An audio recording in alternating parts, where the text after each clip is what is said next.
আসসালামু আলাইকুম রহমতুল্লাহ। আমরা অনেকেই ইংরেজিতে কথা বলতে চাই, কিন্তু টপিক খুঁজে পাই না, এবং হচ্ছে যে কিছু ওয়ার্ডের কারণে আমরা কথা বলতে পারি না। তাইলে হচ্ছে যে আমাদের যে সমসাময়িক যে টপিকগুলো থাকবে সেগুলো আমরা সিলেক্ট করি, কিছু নির্দিষ্ট ওয়ার্ড জেনে ওটার উপরে কথা বলার চেষ্টা করব অথবা লেখার চেষ্টা করব। তো আমি আজকে নির্বাচন সম্পর্কে কিছু শব্দ, গুরুত্বপূর্ণ শব্দগুলো আমরা দেখে নিব। সবাই একটু দেখি। তাহলে ভোটপত্র, প্রথমেই আছে ভোটপত্র, সেটা হচ্ছে যে ব্যালট পেপার। Ballot paper. তারপরে আছে হচ্ছে যে ভোট কেন্দ্র, এটাকে আমরা বলতে পারি পোলিং স্টেশন। পোলিং স্টেশন অথবা সেন্টার বলতে পারি। পোলিং স্টেশন অথবা পোলিং সেন্টার বলতে পারি, ভোট কেন্দ্র যেখানে আমরা গিয়ে ভোট দেব। এরপরে আছে আমাদের প্রার্থী, ক্যান্ডিডেট।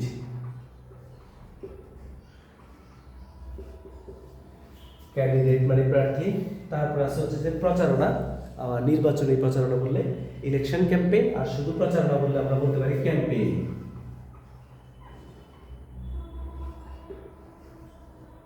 ক্যাম্পেইন। এরপর আছে হচ্ছে যে ইশতেহার।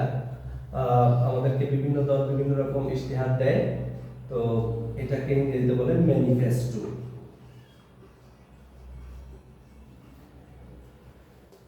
তারপরে আছে হচ্ছে যে সংসদীয় আসন বা সংসদীয় এলাকা, তাহলে আমরা এটাকে বলতে পারি কনস্টিটিউয়েন্সি।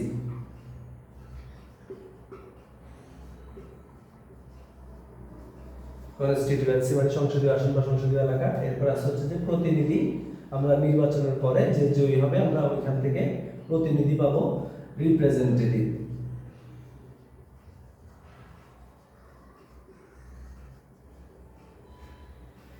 তারপরে আছে হচ্ছে যে পর্যবেক্ষক। আমাদের কিন্তু যেহেতু আমরা থার্ড ওয়ার্ল্ড কান্ট্রি, আমাদের অবজারভার লাগবে, পর্যবেক্ষক লাগবে নির্বাচনের জন্য। তো অবজারভার।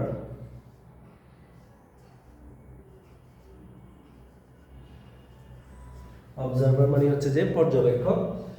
তারপরে আমরা দেখতে পাচ্ছি আমাদের নির্বাচন নিয়ে কিন্তু কথা হয়, স্বচ্ছ হয় কিনা। তাহলে ফেয়ার ইলেকশন, স্বচ্ছ নির্বাচন, ফেয়ার ইলেকশন।